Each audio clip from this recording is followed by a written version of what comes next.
Hola, ¿cómo estás? Antes de nada, no olvides comentar dónde estás, a qué hora estás viendo esto y suscríbete a Un Sueño Sabio. Comenzamos.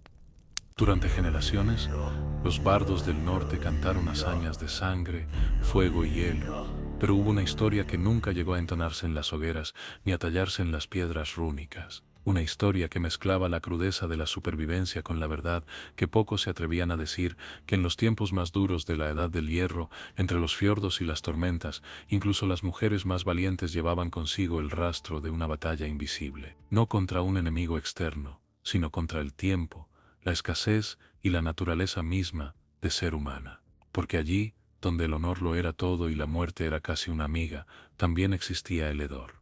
Sucedió en el año 876 de C. Cuando el clan Skoldrunr, asentado al borde del mar de Noruega, era gobernado por una mujer temida por todos.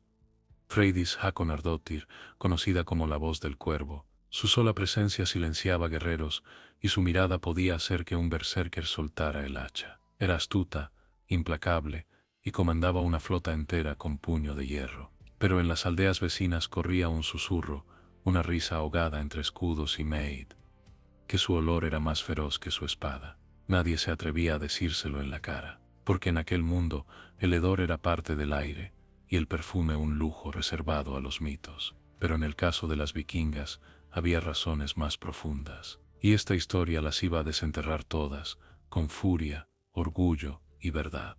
En aquella época, el concepto de higiene era una ilusión. En el corazón de un invierno que duraba más de 7 meses, los cuerpos se cubrían de pieles húmedas, cuero mal curado y sangre de animales que no alcanzaban a congelarse del todo. Las mujeres, a diferencia de lo que muchos creen, no eran figuras delicadas ni pasivas. Luchaban, remaban, curtían las pieles, cocinaban animales enteros y atendían partos en medio de la tierra congelada. El agua caliente era un lujo, y los baños, rituales sagrados que rara vez podían hacerse. El aroma del hierro, del sudor, del mar y de la vida sin filtros se impregnaba en cada pliegue de la piel, en cada trenza, en cada rincón de una cabaña donde convivían hasta 15 personas y apenas entraba la luz. Freydis lo sabía, y no lo ocultaba. Para ella, oler mal no era una debilidad, era una forma de decirle al mundo: he vivido. Cada vez que un extranjero llegaba y arrugaba la nariz, ella sonreía con dientes manchados de bayas negras y decía: esto no es suciedad, es poder. Porque mientras otros pueblos usaban aceites y jabones, ellas usaban grasa animal para protegerse del frío, y en esa grasa quedaban pegadas historias enteras de días sin dormir, de batallas en el lodo, de lágrimas secas junto al fuego. El hedor era una medalla, y los perfumes, una trampa para los blandos. La aldea Skoldrun era un nido de contrastes.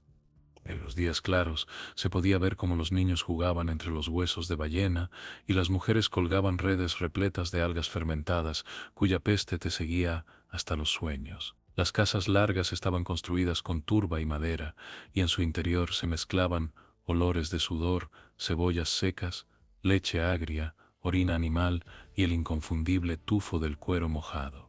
Pero ahí también se escuchaban cantos, risas, historias. El hedor era el precio de la vida en comunidad, de la supervivencia, de tener que elegir entre lavarte el pelo o conservar el calor de tu cuerpo, y en esa lógica las vikingas aceptaban su olor como parte de su identidad, como parte del pacto con el hielo.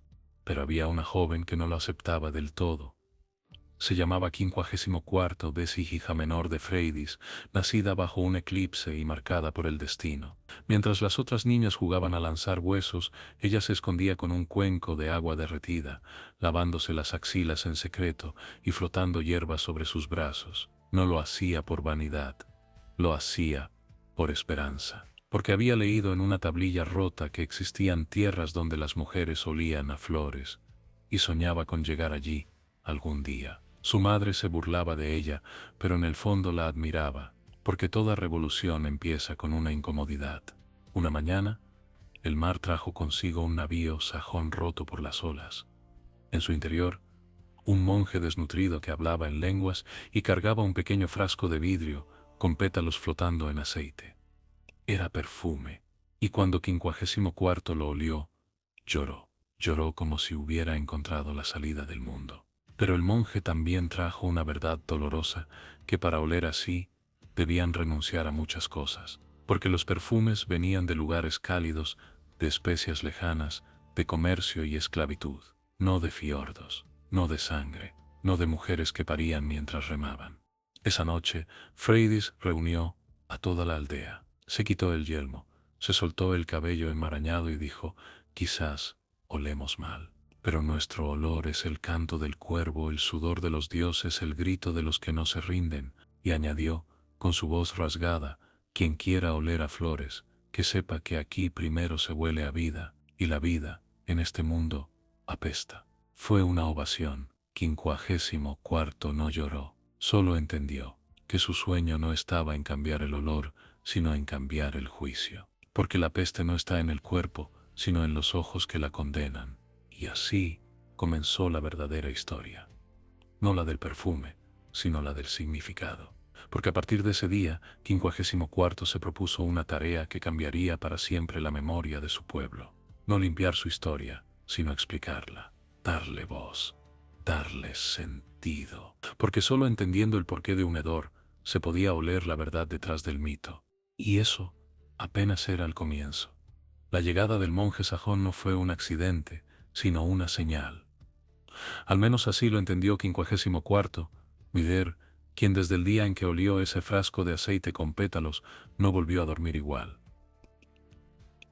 Algo en su interior se había agrietado, porque ahora en su mente el hedor ya no era solo parte de su vida, sino una sombra que la seguía incluso en los sueños. Empezó a preguntarse si ese olor, al que se había acostumbrado toda su infancia, era realmente suyo o una carga heredada. Cada vez que se miraba al espejo de cobre pulido, no veía una vikinga, veía una pregunta sin respuesta. El monje fue encadenado, no por peligro, sino por desconfianza.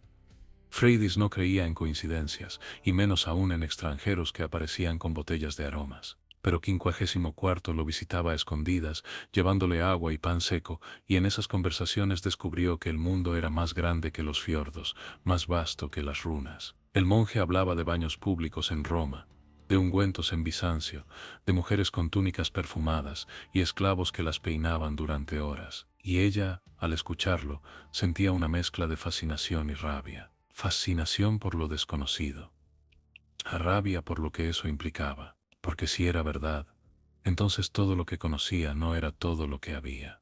Una tarde, mientras lavaba intestinos de ciervo con otras mujeres, 54 se atrevió a preguntar si alguna vez habían querido oler distinto. El silencio fue más violento que cualquier golpe. Una de ellas, Gudrun, la curtidora, la miró fijamente y escupió al suelo. Luego dijo con voz grave: cuando tu padre te mira con orgullo después de matar un oso con tus propias manos, no le importa si hueles a muerte, le importa si sigues viva. Aquella frase quedó flotando como un cuervo sobre la cabeza de 54, ver recordándole que a veces la verdad no era lo que sentías, sino lo que estabas dispuesta a dejar atrás. Pero 54 era distinta.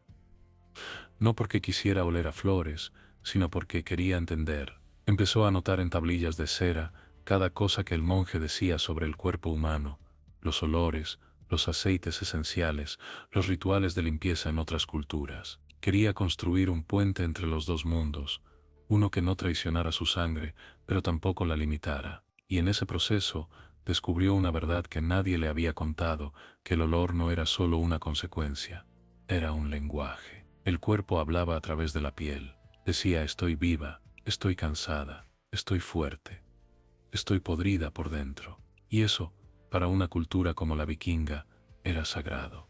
En las noches, 54 soñaba con barcos hechos de jabón flotando por los ríos del sur, con vikingas lavando sus cabellos en cascadas de perfume, pero al despertar se encontraba con la realidad áspera del cuero reseco, de los pies cubiertos de callos, del frío que entraba por las rendijas de la casa larga, como una daga invisible, y entonces entendía que ningún aroma podía reemplazar el calor de la supervivencia. Sin embargo, algo más profundo comenzaba a cocinarse dentro de ella, una revolución sutil, no para cambiar el cuerpo, sino para cambiar la historia.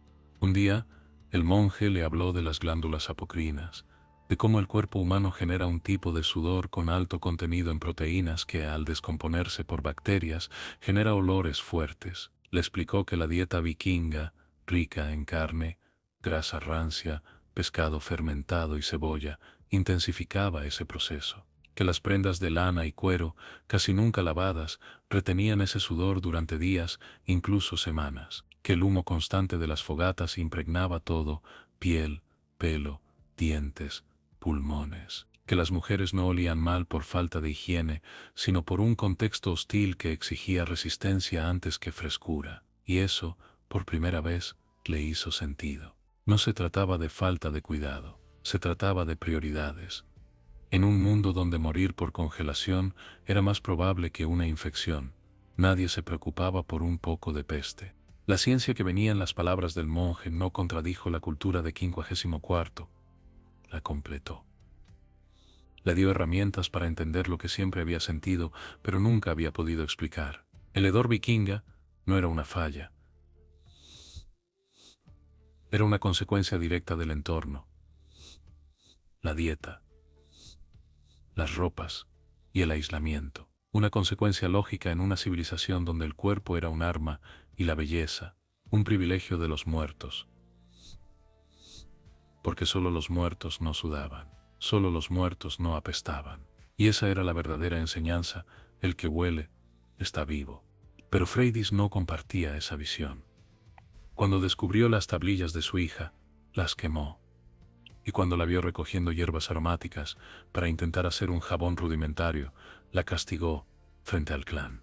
Le dijo que el mundo no necesitaba vikingas que olieran bonito, sino guerreras que asustaran incluso a los dioses. Aquella humillación marcó un antes y un después. 54 no lloró, pero dejó de hablar con su madre durante semanas. Lo que Freydis no sabía era que su hija no estaba intentando traicionar su linaje, estaba intentando protegerlo, porque entendía que tarde o temprano otros pueblos llegarían, con perfumes, con jabones, con palabras suaves que prometen progreso, y que si los suyos no sabían explicar el porqué de sus olores, serían vistos como salvajes, como bestias, como una nota al pie de la historia. Así nació su plan: crear un códice, una recopilación de saberes antiguos, explicaciones científicas, relatos de mujeres y anotaciones médicas que narraran la verdad de su olor. Un texto que pudiera atravesar siglos y responder, con voz de escudo y puño cerrado, por qué las vikingas olían como olían. No como excusa, sino como legado. No como vergüenza, sino como símbolo. Porque el hedor, cuando se comprende, se transforma en historia. Una noche, sentada frente al fuego con el monje, 54 le preguntó si en sus tierras una mujer con olor fuerte podía ser respetada. Él, después de pensar un momento, le dijo que no, que la civilización se había construido sobre la negación del cuerpo, que cuanto más olías a nada, más cerca estabas de lo divino. Y entonces 54 sonrió con tristeza porque entendió que la batalla no era solo cultural, era espiritual, y en ese plano, su pueblo siempre sería considerado impuro. Por eso decidió no cambiar el olor, sino convertirlo en voz. Esa voz pronto tendría que gritar, porque al este, los reinos cristianos comenzaban a expandirse con violencia. Y cuando los barcos extranjeros tocaban las costas vikingas, no solo traían espadas, sino perfumes. Colonización no solo de tierras, sino de sentidos. 54 sabía que su tiempo era limitado, y que el códice debía estar listo antes de que el silencio perfumado lo cubriera todo. Pero antes de escribir la última palabra, tendría que tomar una decisión: seguir el camino del conocimiento y la paz, o tomar el hacha y defender su olor con sangre. Porque el mundo no suele escuchar explicaciones, solo gritos. Y a veces, para ser comprendido, hay que rugir. Y esa elección lo cambiaría todo. El primer barco extranjero que tocó tierra no traía guerra, traía diplomacia. Era un navío eslavo pequeño y recubierto con escudos de cobre. De él descendieron 3 hombres con túnicas de lino blanco, barbas perfumadas y miradas cautelosas. Venían con una oferta: intercambiar especias y jabón a cambio de salmón seco y huesos de ballena. Freydis los recibió con frialdad. 54 los observó en silencio. Pero el aire lo dijo todo. porque apenas descendieron, su aroma artificial se coló por las narices de toda la aldea. Jazmín, sándalo, algo parecido al almizcle, un olor tan ajeno al paisaje que parecía irreal. Las vikingas se miraron entre sí, unas fruncieron el ceño, otras bajaron la vista, y por primera vez, algo se quebró. El hedor propio se volvió evidente. El contraste encendió la vergüenza. La reunión duró poco. Freydis rechazó la oferta con una sola frase: si tus manos huelen a flores, no has matado con ellas. Pero 54 no pudo dormir aquella noche, porque sabía que esos hombres eran apenas una avanzadilla, y que lo que traían no eran perfumes, sino ideas. Ideas que siembran duda. Ideas que huelen mejor que la verdad. Durante los días siguientes, varias mujeres empezaron a imitar lo que vieron. Unas frotaban ramas de enebro en sus axilas, otras se lavaban con agua helada mezclada con hojas de menta. Los hombres murmuraban. Decían que algo raro pasaba en el aire. Freydis lo notó y estalló. Reunió a todo el clan frente al roble sagrado y gritó que el hedor era la voz de los ancestros, que quien intentara silenciarlo estaba escupiendo sobre las tumbas. Nadie contestó. Pero el silencio fue más ruidoso que el discurso, porque el perfume ya había empezado a ganar la batalla sin usar espadas. Fue entonces cuando 54 comprendió el verdadero peligro. No era que quisieran cambiar el olor, era que querían borrar su causa, la historia detrás, porque el hedor no era solo un producto de la piel, era el resultado de siglos de clima extremo, de cuerpos en guerra, de hogares donde se cocinaba, dormía, paría y moría en el mismo espacio. El olor vikinga era la consecuencia inevitable de una forma de vivir donde no había espacio para lo superficial, pero eso no lo sabían los que venían de afuera. Y si nadie lo explicaba, sería olvidado. Así nació el segundo impulso de 54, hacer del olor una narrativa, algo que pudiera resistir la colonización sensorial. Comenzó a reunir testimonios de mujeres mayores, cómo se lavaban antes de las guerras, qué hierbas usaban para cubrir la menstruación, cómo mantenían limpias las heridas sin dejar de trabajar. Aprendió que muchas vikingas sí tenían rituales de higiene, solo que distintos, que se raspaban la piel con cuchillos de hueso para eliminar el sudor seco, que hervían ortigas para crear líquidos desinfectantes, que se perfumaban con grasa de foca y hollín porque creían que así asustaban a los espíritus malignos. Todo eso lo anotó, todo eso lo preservó. Pero el conocimiento no era suficiente. El enemigo no era el olvido, era la burla, y el mundo empezaba a reírse. Porque cuando el segundo barco llegó, esta vez de un conde francés con ambiciones comerciales, no trajo armas ni comida. Trajo jabón perfumado en pastillas, espejos de bronce y una caja con flores secas. Regalos para las mujeres del clan. Ellas los aceptaron con vergüenza y fascinación. Algunas se rieron, otras lloraron. El perfume se esparció como una peste inversa, una peste de pureza.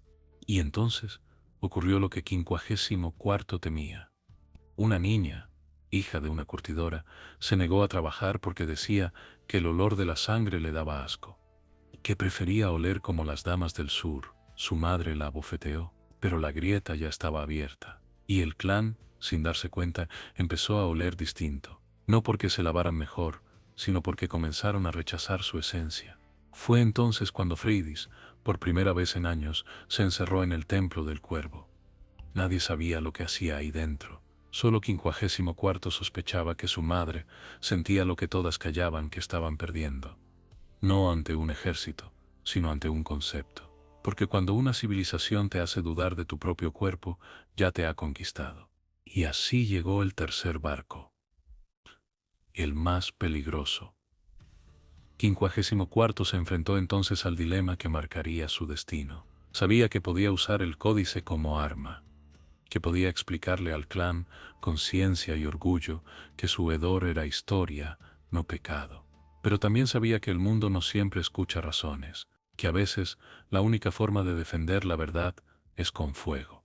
La noche del solsticio, frente a toda la aldea, 54 hizo algo que nadie esperaba. Subió al altar, rompió un frasco de perfume extranjero frente a todos y dijo: «Esto huele a mentira». Luego sacó su códice, cubierto de grasa, sangre seca y barro, y lo leyó en voz alta. Explicó cada punto, cada bacteria, cada fermentación, cada glándula, cada razón. Y al terminar, dijo, no olemos mal, olemos a lo que hemos sido. Y si eso les molesta, que se alejen. Hubo silencio. Largo. Insoportable. Y luego, como un rugido contenido, comenzaron los aplausos, gritos, llantos, porque 54 no solo había explicado el olor, lo había dignificado, lo había elevado, había hecho del hedor una bandera. Freydis, entre lágrimas contenidas, bajó del altar, se arrodilló ante su hija, no como madre, como vikinga, y le dijo por fin, alguien lo ha dicho con palabras, tú no hueles distinto, tú piensas distinto, y eso es aún más poderoso. La noche en que 54 leyó su códice ante la aldea, marcó un antes y un después, no solo porque puso palabras a lo que por siglos se había olido en silencio, sino porque, sin saberlo, encendió una llama que otros intentaron apagar con fuerza. Al día siguiente, llegaron mensajeros desde el este. No venían con ofertas ni regalos, venían con órdenes. Querían el códice. Decían que era peligroso, que al justificar lo impuro, estaba ofendiendo a Dios. Freydis los echó a latigazos, pero 54 entendió el mensaje. Su texto ya no era solo una defensa cultural, era una amenaza. Aquel conjunto de tablillas impregnadas en grasa y sangre había logrado lo que siglos de hachas no pudieron: generar miedo, porque si una mujer podía convertir el hedor en conocimiento, ¿qué más podría desmitificarse?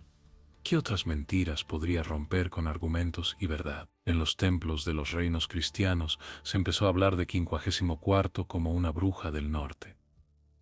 Decían que sus palabras hechizaban a las mujeres, que quería destruir el alma del cuerpo a través del barro, pero lo que 54 quería no era hechicería, era memoria, porque el mayor crimen no era oler mal, era olvidar por qué se olía así. Mientras tanto, en Skjoldrun, la aldea cambió. Las mujeres ya no se escondían al sudar. Volvieron a usar grasa de ballena sin vergüenza. Las más jóvenes se acercaban a 54 para preguntarle cómo escribir en tablillas, cómo leer los cuerpos, cómo entender el aroma como lenguaje. Era una revolución invisible. No se sentía en los gritos, sino en los gestos, en la forma en que las mujeres se paraban, en cómo miraban, en cómo dejaban que el viento las tocara sin miedo. Porque una vez que sabes que tu olor tiene historia, ya no lo ves como una debilidad, lo ves como un himno. Pero los imperios no permiten himnos que no controlan. Y así llegó la advertencia. Un sacerdote enviado por el conde de Normandía ofreció un trato envenenado: intercambiaría oro por el códice. No quería leerlo, quería encerrarlo, silenciarlo. 54 lo escuchó con calma. Luego lo despidió con una sola frase: si un perfume puede con una verdad, es que no era verdad. Pero esa respuesta fue tomada como desafío, y la guerra simbólica se volvió real. Durante las semanas siguientes, comenzaron a desaparecer mujeres. En los caminos hacia el mercado, en los bosques. Osei. El mensaje era claro: si sigues escribiendo, sangrarás. Escondía copias del códice bajo piedras, entre grietas de los robles sagrados, incluso dentro de cráneos de jabalí enterrados a propósito. Sabía. Y entonces ocurrió lo impensable. Freydis cayó enferma, no por una herida ni por vejez, sino por veneno. Alguien había infiltrado su comida durante una ceremonia. Mientras su madre deliraba, 54 sintió por primera vez el peso de todo lo que había provocado. Su conocimiento había salvado almas, pero estaba poniendo en riesgo cuerpos. La pregunta la quemaba por dentro: ¿valía la pena? En medio de ese dolor, 54 decidió hacer lo que ninguna otra vikinga había hecho jamás. Viajó al sur, no como emisaria, ni como prisionera, sino como testigo. Llevó consigo una copia del códice, no para entregarla, sino para leerla frente a aquellos que la temían. Su barco cruzó mares bravos, tormentas de sal, noches heladas sin luna. Y cuando llegó a tierra sajona, su piel olía a humo, sangre seca y grasa de reno. Caminó entre damas perfumadas como quien pisa un campo minado. No buscaba guerra, buscaba verdad. Pidió audiencia en un monasterio. Al principio, Se burlaron. Dijeron que una mujer sucia no podía hablar de ciencia, que su hedor era un insulto. Pero ella, sin bajar la cabeza, respondió: lo que tú llamas suciedad es lo que te permite existir. Porque si tu madre hubiera vivido como yo, sabrías lo que cuesta sobrevivir sin mármol ni aceite de rosas. Y entonces leyó, uno a uno, los pasajes de su códice. Explicó cómo las bacterias descomponen el sudor, cómo la lana sin lavar retiene el olor por semanas, cómo el frío inhibe la sudoración pero no mata las partículas, cómo las viviendas comunales y la carne fermentada alteran el pH de la piel, cómo la vida vikinga era una prueba constante contra la muerte, y cómo el hedor era una señal de haber ganado. Al principio, la risa fue general, luego, el silencio, y al final, el temor, porque lo que 54 traía no era una excusa, era una ciencia emocional, una forma de decir: no me laves si no entiendes lo que quitas. Los monjes intentaron confiscar el códice, pero ya era tarde. Había copias, y más aún, había oyentes. En pocos meses, comenzaron a circular versiones orales del relato de 54. Algunas exageraban, otras recortaban, pero todas mantenían un núcleo que las vikingas no olían mal porque eran ignorantes, sino porque su mundo estaba construido para resistir, no para agradar. Y que borrar ese olor era borrar siglos de historia, dolor y orgullo. 54 regresó a Skoldron con el cuerpo cansado, pero el espíritu en llamas. Su madre, aunque débil, la abrazó con una fuerza que parecía venir del hielo mismo. Le dijo: tú no llevas perfume, pero hueles a futuro. Y esa frase selló lo que vendría después, porque lo que 54 había iniciado no era solo un relato, era una forma nueva de mirar lo que siempre se había despreciado. Una forma de convertir el olor en símbolo, el cuerpo en memoria y la peste en bandera. La noche en que 54 leyó su códice ante la aldea marcó un antes y un después, no solo porque puso palabras a lo que por siglos se había olido en silencio, sino porque sin saberlo encendió una llama que otros intentaron apagar con fuerza. Al día siguiente llegaron mensajeros desde el este. No venían con ofertas ni regalos, venían con órdenes. Querían el códice. Decían que era peligroso, que al justificar lo impuro estaba ofendiendo a Dios. Freydis los echó a latigazos. Pero 54 entendió el mensaje. Su texto ya no era una defensa cultural, era una amenaza. Y en un mundo que solo teme lo que no puede controlar, la amenaza ya no era el hedor, era la explicación del hedor. Aquel conjunto de tablillas impregnadas en grasa y sangre había logrado lo que siglos de hachas no pudieron generar: miedo. Porque si una mujer podía convertir el olor en conocimiento, ¿qué más podría desmitificarse? ¿Qué otras verdades podría desnudar? ¿Qué estructuras podrían venirse abajo si la peste dejaba de ser señal de ignorancia para ser símbolo de contexto? En los templos de los reinos cristianos se empezó a hablar de 54 como una hereje, una provocadora, una bruja del cuerpo. Decían que sus palabras hechizaban a las mujeres y querían destruir el alma del mundo desde las axilas. Pero 54 no buscaba destrucción, buscaba memoria. Porque el mayor crimen no era oler mal, era olvidar por qué se olía así. Mientras tanto, en Skoldron, la aldea cambió. Las mujeres ya no se escondían al sudar, volvieron a usar grasa de ballena sin vergüenza. Las más jóvenes se acercaban a 54 para preguntarle cómo escribir en tablillas, cómo leer los cuerpos, cómo entender el aroma como lenguaje. Era una revolución silenciosa. No se sentía en los gritos, sino en los gestos, en la forma en que las mujeres se paraban, en cómo se miraban, en cómo dejaban que el viento las tocara sin miedo. Porque una vez que sabes que tu olor tiene historia, ya no lo ves como una debilidad, lo ves como un estandarte. Pero los imperios no permiten estandartes que no diseñan ellos. Y así llegó la advertencia. Un sacerdote enviado por el conde de Normandía ofreció un trato envenenado: intercambiaría oro por el códice. No quería leerlo, quería encerrarlo, silenciarlo, convertirlo en una pieza muerta. 54 lo escuchó con calma. Luego lo despidió con una sola frase: si un perfume puede con una verdad, entonces nunca fue verdad. Pero esa respuesta fue tomada como desafío. y la guerra simbólica se volvió real. Durante las semanas siguientes comenzaron a desaparecer mujeres. En los caminos hacia el mercado, en los bosques. El mensaje era claro: si sigues escribiendo, sangrarás. Pero 54 no se detuvo. De noche, escondía copias del códice bajo piedras, entre grietas de los robles sagrados, incluso dentro de cráneos de jabalí enterrados a propósito. Creó un sistema de transmisión oral para mujeres, cada una memorizaba un pasaje, lo recitaba a otra, y así el saber viajaba como el humo, invisible, imparable. Porque si algo había aprendido, es que los cuerpos pueden ser capturados, pero las palabras bien sembradas florecen incluso entre huesos. A cada amenaza le seguía una chispa, una mujer que se resistía, una madre que educaba en secreto, una niña que escondía ceniza aromática bajo la lengua para recordar que su olor también era historia. Era una guerra sin espadas, pero con alma. Y en esa guerra, la piel era escudo y tambor. Pero el enemigo ya no quería solo el códice, quería a 54, su cabeza, su lengua, su silencio.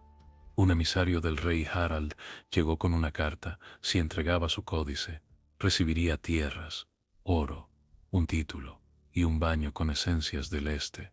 54 quemó la carta frente a él. Le dijo: mi olor no se compra, se hereda, se hereda.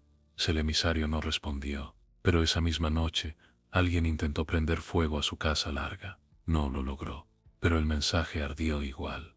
Freydis, aunque enferma, reunió a las mujeres del clan. Les dijo que 54 ya no era solo su hija, era la guardiana del alma del norte, que si ella caía, no caería una mujer, caería una forma entera de comprender el cuerpo. Y les pidió algo que jamás había dicho antes: protegerla, aunque eso significara matar. La frase cayó como un martillo, porque si la reina guerrera pedía sangre para cuidar palabras, entonces esas palabras valían más que cualquier espada. Pero 54 no quería muerte, quería comprensión. Por eso decidió hacer algo impensable: viajar al sur, no como emisaria ni como prisionera, sino como testigo.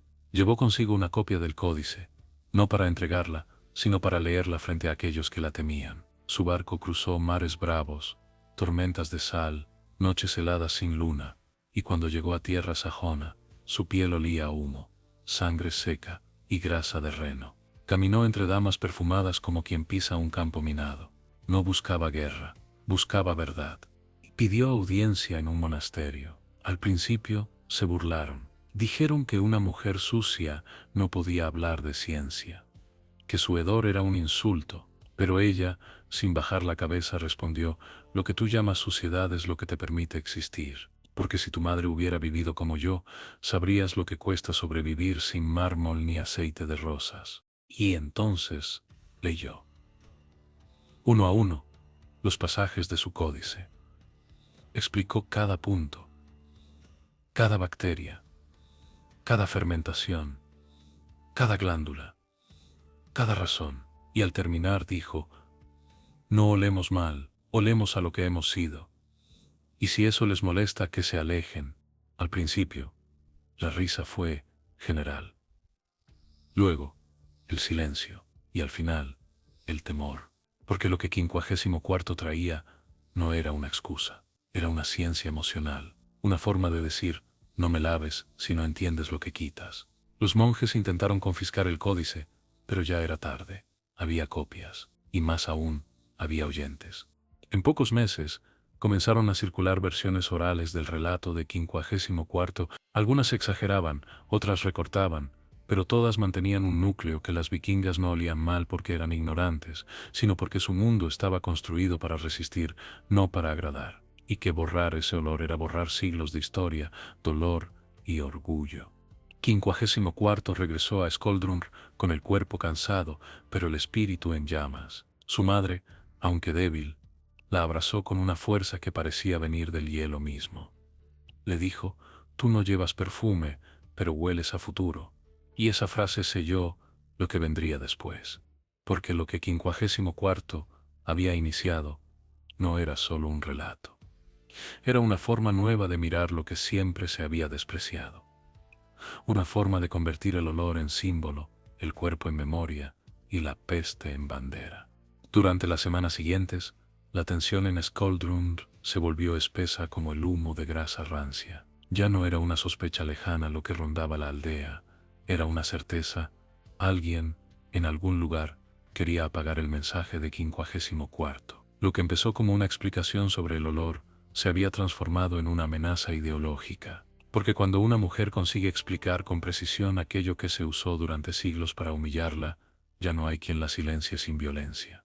Una mañana de cielo gris plomo, los cuervos sobrevolaron la casa de Freydis sin graznar. Ese día, su cuerpo falló por completo. La mujer que una vez clavó lanzas en la tierra helada sin pestañear, ahora no podía sostenerse en pie sin que las rodillas le temblasen. Su respiración se había vuelto corta, como si el aire ya no reconociera sus pulmones. 54 la encontró sentada, con la espalda encorvada y la mirada perdida en el fuego. Freydis no hablaba, solo olía el cuero, la madera, la piel curtida, el pelo quemado. Y en ese silencio aromático supo que su tiempo estaba llegando a su fin.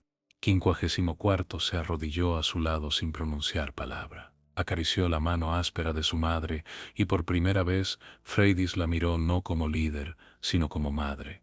En un susurro apenas audible dijo: «Tu olor ya no es mío. Es de todas». Esa frase, rota por la fiebre y el tiempo, fue más fuerte que un grito. Era su bendición final. No una renuncia, sino una entrega. 54 comprendió que su lucha ya no era personal, era colectiva, era generacional, y que lo que había empezado con su curiosidad ahora se había vuelto destino de muchas. Los días siguientes fueron rituales de despedida. Freydis pidió no ser bañada antes de morir. No quería partir oliendo a otra cosa. Quería que los dioses la reconocieran por el olor de sus batallas. 54 respetó su voluntad.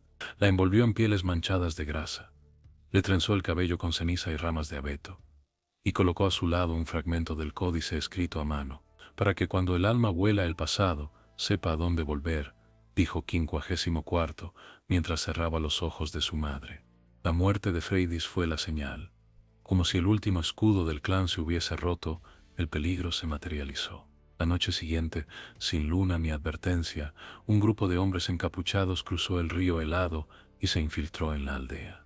No llevaban estandartes ni armaduras, solo antorchas, cuerdas y un único objetivo: destruir el códice original. Entraron a la casa de 54 sin vacilar, rompieron tablillas, quemaron estantes, volcaron calderos con tinturas, pero no lo encontraron. 54, preyendo ese momento, había dividido su obra en fragmentos y los había esparcido por la aldea, algunos escondidos entre los pliegues de las ropas de las mujeres, otros enterrados bajo el altar de los huesos, algunos incluso memorizados por las más jóvenes del clan.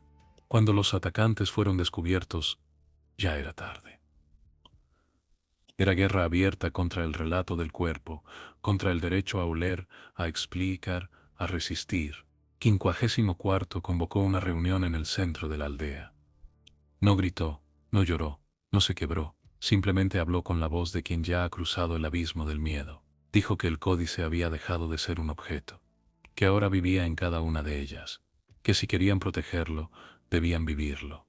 No bastaba con repetir las palabras, había que encarnarlas, había que resistir con el cuerpo entero. No bañarse por castigo, sino por sentido. No esconder el olor, sino explicarlo. No defender la peste, sino el porqué de la peste. Una anciana se puso de pie. Le temblaban las manos, pero no la voz. Dijo: «Yo puedo olvidar mi nombre, pero no lo que huele mi piel».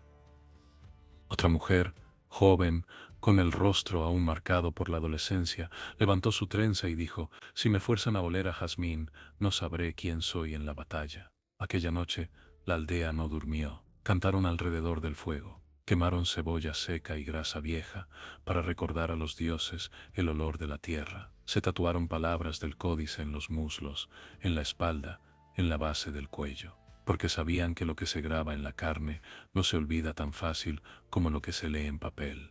Pero 54 sabía que no podían aislarse para siempre, que en algún momento El exterior llegaría con más fuerza, con nuevas formas de borrar, con perfumes mezclados con promesas, con imposiciones disfrazadas de ayuda, y por eso tomó una decisión radical: llevar el relato más allá, no para convencer, para resistir desde dentro. Sabía que si podía exponer su historia ante quienes la perseguían, aunque fuera una sola vez, ya no podrían decir que no sabían, y lo que no se puede ignorar comienza a doler.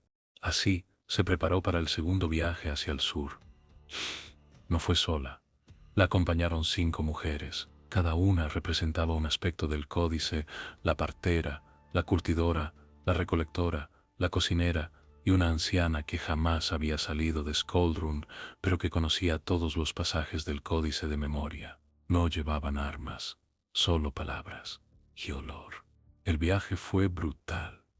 El mar casi se los traga en 2 ocasiones. Una tormenta les arrancó las pieles del mástil. El frío les abrió heridas en los labios, pero no se quejaron, porque sabían que cada rasguño era parte del relato. Cada salitre impregnado en sus ropas era una nota del idioma que nadie quería escuchar. Cuando pisaron tierra del sur, no buscaron al rey ni a los clérigos. Buscaron a las mujeres, a las lavanderas, a las cocineras, a las sanadoras que vivían bajo el poder, pero no para él.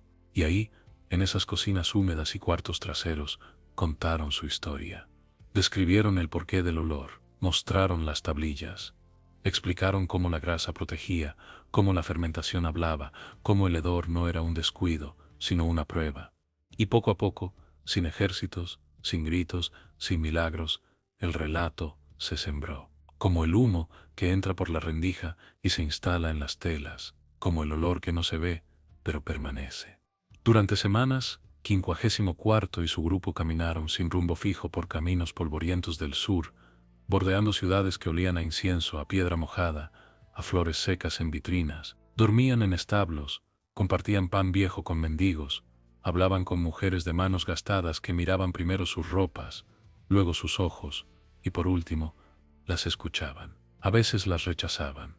Otras lloraban sin saber por qué. Porque en esas palabras rudas y en esos olores densos había algo que removía raíces invisibles. En una ciudad costera dominada por comerciantes y teólogos, 54 logró lo que parecía imposible: una audiencia formal en la llamada Cámara del Saber. Un espacio reservado a los autorizados del conocimiento, donde se debatían leyes, teología y ciencia entre columnas frías y muros cubiertos de códices encerados en oro. 54 no fue por invitación, sino por presencia. Se presentó sin anunciarse, sin quitarse la piel de foca, sin cubrirse el cabello. Llevaba su olor como armadura. Algunos intentaron expulsarla, pero al ver que no respondía con violencia ni súplica, y tras rumores de que había movido conciencias en los márgenes del reino, decidieron dejarla hablar. No por respeto, por curiosidad. La sala era amplia, sin alma. Los hombres la miraban como quien observa un instrumento desconocido. Las mujeres, pocas, intentaban sostener la mirada, pero bajaban los ojos cuando el olor las golpeaba. Era una mezcla de grasa envejecida, tierra mojada y ceniza. Ningún perfume podía competir con eso, porque no era un olor fuerte. Era un olor que contaba cosas. 54 nos saludó. No pidió permiso. Solo colocó una tablilla sobre una mesa de mármol y dijo: «Este trozo de madera sabe más del cuerpo que vuestras Biblias».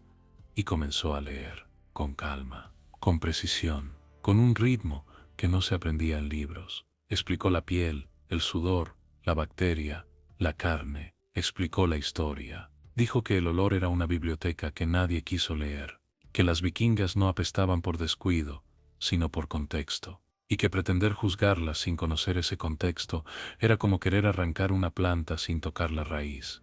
Uno de los ancianos se levantó. Preguntó si lo que decía justificaba el abandono del alma por el cuerpo. 54 respondió que el alma no se encuentra en lo que huele bonito, sino en lo que resiste, que su pueblo no había tenido tiempo para esencias porque se pasaban la vida sobreviviendo, que mientras otros cantaban himnos perfumados, ellas parían en barro, hervían cebolla para curar la fiebre y cubrían la sangre con lana, no con incienso. El cuerpo era su templo, solo que el templo tenía grietas. Otro miembro del consejo dijo que entender el hedor no lo hacía menos ofensivo. 54 lo miró sin pestañear y dijo: si os ofende lo que huele, imaginad lo que duele.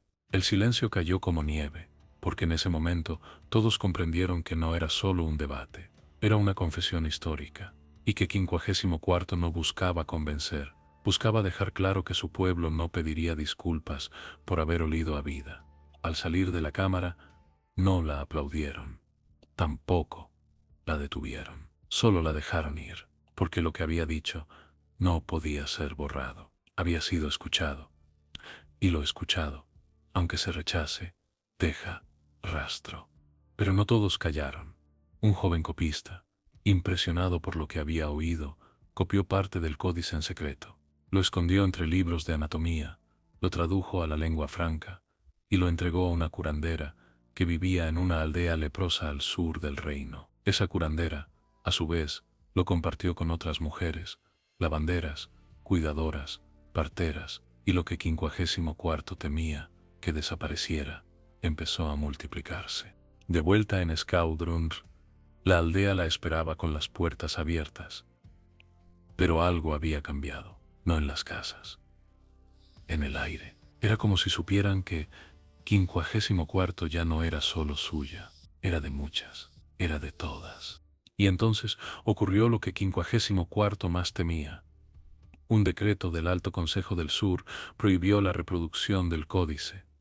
Lo declaró símbolo de herejía sensorial y ordenó la quema de cualquier fragmento que hablara de glándulas, fermentación o bacterias en relación con el alma. 54 lo supo por una niña que llegó al puerto montada en un burro, con una copia de una copia escondida en el dobladillo del vestido. La niña la abrazó y le dijo: mi madre huele como tú.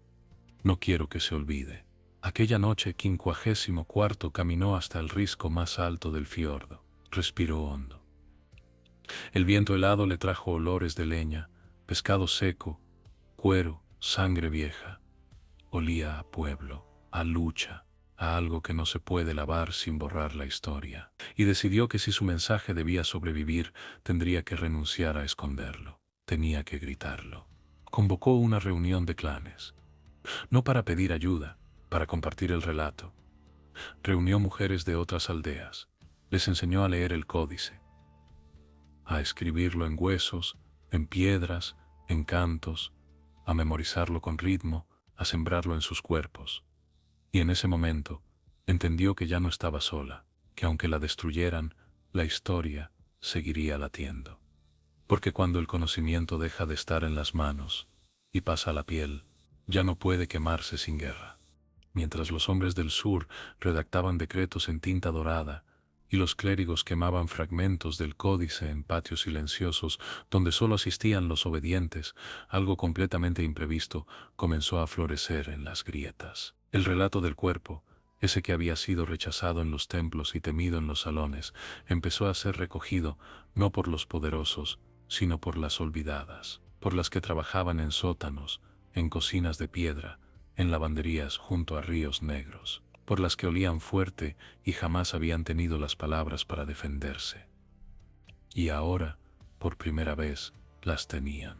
Una mujer en una aldea alpina, que llevaba décadas lavando a los muertos antes del entierro, empezó a usar un fragmento del códice como oración. No por superstición, sino porque sentía que había algo verdadero en él. Una fuerza distinta a la de los salmos. Una fuerza que hablaba desde el cuerpo, no desde el cielo. En Bizancio, una escriba esclavizada copió los símbolos en su falda interior antes de ser vendida. En el norte de África, una sanadora incluyó pasajes enteros del códice en su recetario de olores curativos. Sin saberlo, sin coordinarse, las mujeres comenzaron a crear una red, no una rebelión organizada, una sinfonía de resistencia corporal. 54 lo intuía. No lo sabía con certeza, pero lo sentía en el viento. El cuerpo tiene una memoria que se anticipa. Cuando caminaba entre los robles o molía raíces, notaba que algo se movía más allá de su vista. Las aves la seguían con una calma distinta. Las ramas no crujían igual. Incluso el silencio en la aldea se había vuelto más denso, como si el tiempo se estuviera preparando para empujar algo. Y así fue. Una tarde cualquiera, mientras tejía junto a otras mujeres, llegó una visitante inesperada. No venía de un clan vecino ni traía dialecto conocido. Era morena, delgada, con la espalda recta como lanza y los pies descalzos. Su acento era cortado, extraño, pero sus ojos hablaban el idioma del fuego. Se presentó como hija de una curandera del sur. Había recorrido leguas con un solo objetivo: conocer a la mujer cuyo relato había cruzado mares sin barcos. En sus manos traía un trozo de tela bordada. Allí estaban inscritos pasajes del códice en otro alfabeto, en otra lengua, en otro cuerpo. 54. No lloró, pero tembló, porque en ese momento comprendió que su historia ya no estaba limitada por los fiordos. Había cruzado sin permiso, sin frontera, sin salvoconducto. Lo que ella había vivido con sus manos, ahora estaba siendo vivido por otras con su voz. La visitante no pidió quedarse, solo compartir. Pasaron 3 noches hablando junto al fuego. Compararon costumbres, remedios, supersticiones, olores. Descubrieron que, aunque los idiomas fueran distintos, el cuerpo hablaba igual. A la mañana siguiente, la visitante se marchó. Nadie más la vio. Pero 54 ya sabía que el códice no necesitaba salvación, solo espacio. Porque cuando el cuerpo encuentra palabras que lo explican, se las queda, no las suelta. Mientras tanto, en el sur, la persecución del códice alcanzaba nuevos niveles. Un obispo llamado Adrien convocó una quema pública donde reunió pergaminos, traducciones, hasta recetas que olían a herejía. Declaró que todo conocimiento que justificara el hedor era una blasfemia contra la pureza del alma. Y sin embargo, cuando una joven lavandera se acercó para lanzar su copia al fuego, en lugar de hacerlo, la apretó contra su pecho y corrió. Detrás de ella, otras mujeres la siguieron. No porque fueran revolucionarias, porque no querían soltar algo que por primera vez explicaba su piel. En Skuldrun, 54 escribió una frase en una tablilla nueva. La última que añadiría con su puño y letra. Decía: no hay idea más peligrosa que un cuerpo que se sabe legítimo. Luego la enterró bajo la tumba de su madre, entre ramas de enebro, restos de cebolla y pelo trenzado. Sabía que si todo se perdía, ese trozo resistiría. Y justo cuando pensaba que lo había visto todo, llegó el mensaje. Un grupo de mujeres de las islas del oeste había formado una comunidad dedicada a enseñar el códice a las niñas, no como historia, como práctica. Se bañaban con agua fría, usaban grasa curativa y recitaban fragmentos como si fueran oraciones. 54 no sabía cómo lo habían aprendido, pero comprendió que el relato ya no era suyo, era de todas, y ese era el mayor triunfo. No porque lo hubieran aceptado, sino porque lo habían multiplicado. El invierno siguiente no trajo nieve, trajo silencio. Un silencio distinto al de otros años. No era la calma del hielo ni el respeto al viento. Era una especie de pausa profunda, como si la tierra contuviera el aliento por algo que aún no entendía del todo. En Skjöldrun, las mujeres seguían su rutina, pero con una energía distinta. Las caminatas eran más lentas, las miradas más largas. Y cada vez que 54 cruzaba el centro de la aldea, se hacía un pasillo natural de respeto. Ya no era una líder, era un símbolo. Y los símbolos, cuando se acercan a su final, se sienten más vivos que nunca. El cuerpo de 54 empezó a apagarse sin aviso. Primero fueron las manos, ya no podía escribir con la misma fuerza. Luego los pies, el frío le entraba por los huesos, y por más que los envolviera en grasa y piel de oso, no dejaban de temblar. La espalda se arqueó sin dolor, pero con una torpeza que no era de edad. Era de destino. El cuerpo que había sido su archivo, su escudo, su territorio, comenzaba a traicionarla. O este quizá no la traicionaba. Solo le recordaba que había cumplido su tarea, que ya no hacía falta seguir cargando con todo. Ella lo entendía. No con resignación, con claridad. Sabía que no viviría para ver los frutos completos. Pero sí no viviría para ver los frutos completos de lo que sembró. Pero sí alcanzó a ver los primeros brotes. Niñas recitando. Sí alcanzó a ver los primeros brotes. Niñas recitando a curtir cuero. Mujeres tatuándose el símbolo del sudor en la nuca, como promesa de no olvidarse. Curanderas extranjeras enviando mensajes a través de redes invisibles. El relato ya caminaba solo. Pero aún así, El miedo se coló en su piel como lo había hecho siempre el invierno, en silencio sin pedir permiso. ¿Qué pasaría si moría y con ella el relato se desfiguraba? Si lo adaptaban, lo distorsionaban, lo domesticaban. Si terminaba como esas palabras que empiezan siendo verdad y acaban siendo decoración. Esa pregunta la perseguía cada noche, más que la fiebre, más que el dolor, más que la fragilidad. Porque 54 no temía morir, temía desaparecer sin dejar una traza exacta. El mundo tenía una habilidad monstruosa para convertir la verdad incómoda en una anécdota bonita. Por eso, cuando ya no pudo levantarse, pidió que trajeran a las niñas, no a las adultas, a las pequeñas, las que aún olían a barro y leche seca. Quería hablar con ellas una vez más, no para enseñar, para sembrar sin que se notara. Les pidió que se sentaran a su alrededor, que cerraran los ojos y que respiraran, nada más. Que olieran la casa, la madera, el cuero, el caldo en la esquina, su propio sudor, y que no se avergonzaran, porque ese era el primer paso del poder, habitar el propio olor sin miedo. Luego les contó historias, no de batallas, de cuerpos, de cómo su abuela había parido sola con la ayuda de una rama de abeto, de cómo su tía usaba cebolla para cerrar heridas, de cómo una vez se quedó sin voz, pero su cuerpo seguía hablando a través de la piel. Las niñas no entendían todo, pero sus ojos brillaban como cuchillas limpias. Y cuando una de ellas preguntó qué era lo que más temía, 54 respondió sin titubear: que alguien algún día diga que olíamos así porque no sabíamos hacerlo mejor. Esa noche, el viento cambió de dirección, y con él llegó la última amenaza. Un emisario, esta vez con voz amable y rostro joven, apareció en la aldea con una propuesta. Venía en nombre de una orden religiosa que ofrecía protección a cambio de la cesión del códice original para su archivo central. Prometían preservarlo, traducirlo con respeto, convertirlo en texto oficial para el estudio de culturas pasadas. Decían que así viviría para siempre. 54 pidió ver el contrato. Era largo, adornado, preciso y frío. No hablaba del cuerpo, hablaba de contexto histórico, no hablaba de mujeres, hablaba de grupos étnicos, no hablaba de olor, hablaba de hábitos ambientales. Entonces supo lo que querían hacer, convertir el códice en objeto de estudio, no de herencia. En pieza muerta, en recuerdo neutralizado. 54 les dijo que lo pensaría, pero no lo pensó.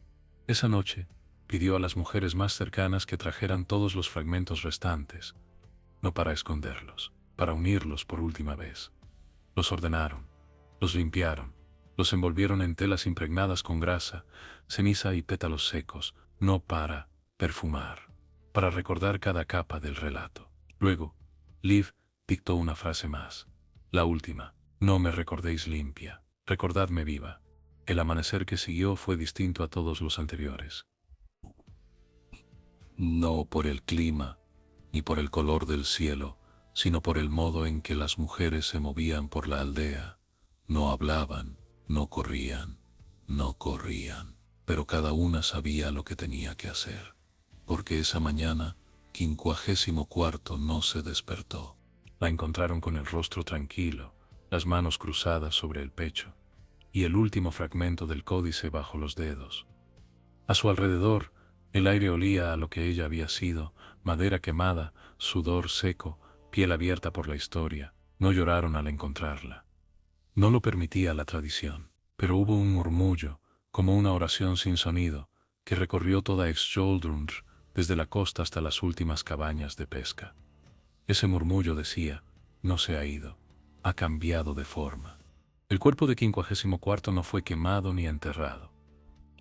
Fue envuelto en tela áspera, impregnado con los aceites que ella misma enseñó a preparar: grasa de foca, cebolla fermentada, un toque de hollín y ceniza, no para conservarlo, sino para completarlo. Luego lo depositaron en la cámara subterránea donde antes se almacenaban pieles de oso.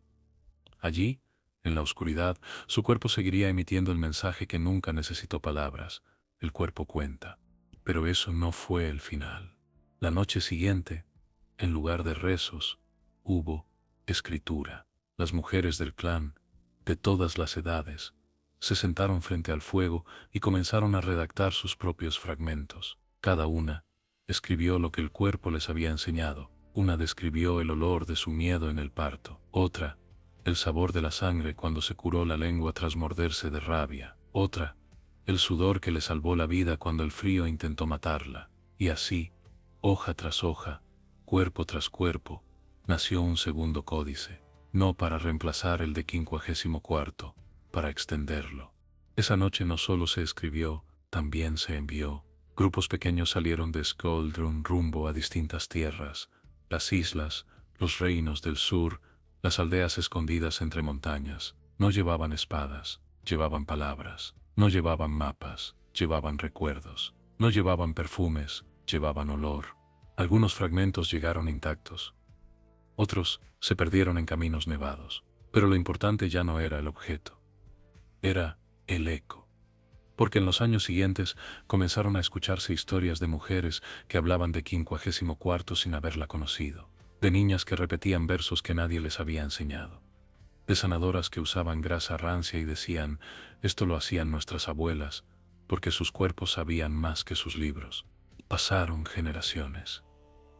Luego siglos. Skoldrun desapareció bajo la tierra y el hielo, pero el olor siguió, no en las calles, en las memorias, en las mujeres que al sudar en silencio recordaban algo sin saber qué, en las que parían sin vergüenza, en las que sangraban sin disculparse, en las que no pedían perdón por su olor porque sabían que era suyo, y eso bastaba. Un día, siglos después, en una biblioteca olvidada, alguien abrió un libro polvoriento y encontró un fragmento.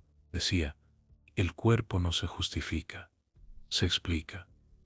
Nadie supo de dónde venía, nadie supo quién lo escribió.